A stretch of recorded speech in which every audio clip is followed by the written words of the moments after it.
from one Pope Leo to another. I remember watching the live broadcast last May. The conclave was concluded, the white smoke went up, the balcony was prepared. We knew that the next pope was going to come walking out. And they say it was Cardinal Robert Prevost from Chicago who would be the next pope. He was not one of the Papabile. He was not one of the expected popes. He was not one of the ones that was talked about in the news leading up to it. So that name wasn't that familiar to me. And thankfully, I was watching Taylor Marshall's live stream of this event because I wanted his opinion as a traditional Catholic to, I knew he'd do a good job commentating. So I'm watching, and they say Robert Prevost, and even Taylor Marshall was like, what? You could see the confusion on his face. Thankfully. I'm glad he didn't know the name right away either. And I think we both kind of thought, an American pope? I don't know. But then they said his name. Pope Leo XIV. Huh. Live streaming it, and when the proto-deacon first said, when he called out the name Robertus, I immediately thought, oh, we have Robert Serra. We have Cardinal Serra. And then I saw Robertus Prevost come out. Cardinal Prevost. And I was shocked. But I was also shocked when they read out his name, Leo XIV. And that was the name I wanted the Pope to take. I'll share a video later. Some time ago, I recorded what name should the Pope take, and I was very insistent that he should take Leo XIV. So I'm glad that he did. That's a great sign. It was a comfort to me. I am dedicated to Pope Leo I, St. Leo I, but I have a special devotion to Pope Leo XIII. Usually when someone takes on a name of a number like that, they're trying to keep the legacy of the one that came before him, usually.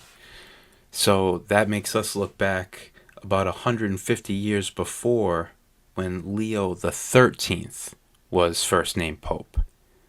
And Leo XIII, what's he known for? He was very traditional. He is the earliest born person ever filmed, or the oldest person ever captured on film, however you want to look at it. He was 86 when he was filmed in 1896. He was born in 1810 and died in 1903. And he was Pope for 25 years. We still have the clip. Let me put it right here so you can see it. Pretty remarkable, actually. He's in the Vatican gardens and he's blessing the camera. Amazing. Where I now am looking into a camera talking about God to you. Blessed by the Pope. And the first thing that Taylor Marshall pointed out, which is why I listened to him, is he points out that he's wearing the red mozzetta, which is a sign, a hearkening back towards tradition, where Pope Francis never ever wore that. You always saw him in just the plain white. He was trying to be, or maybe was, ultra humble. And that's a good thing. That's a good thing. But as us fellow Catholics, we want to see the aura and the drip. We want to see these guys, embrace tradition, look larger than life, represent God on earth. So, Leo XIV. And he's named after, follows the name of Leo XIII. Leo XIII was known for being very traditional. He was an avid defender and promoter of the Rosary and Marian devotion. He's the Pope of the Rosary. He wrote, I've lost count now, 12 encyclicals on the Rosary, the importance of the Rosary, praying the Rosary. And the first thing, too, that Pope Leo XIV did when he came out was he showed his Marian devotion as well.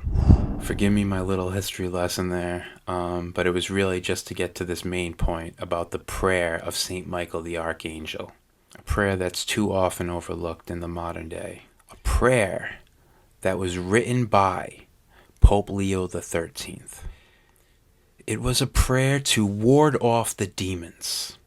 And there's a larger form of it that's still used today in exorcisms. And some traditional Catholics still pray the prayer, the shorter form, the more public form, after Mass.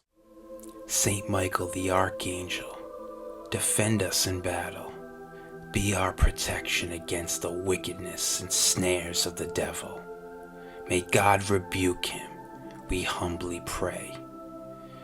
Do thou, O Prince of the heavenly hosts, by the power of God, thrust into hell Satan and all evil spirits who prowl about the world seeking the ruin of souls.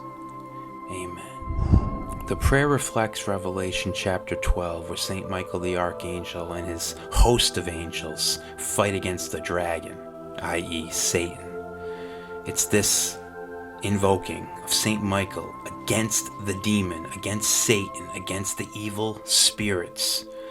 That is why Pope Leo XIII was invoking St. Michael in this way, to fight against the demons that he felt were coming after him and the church.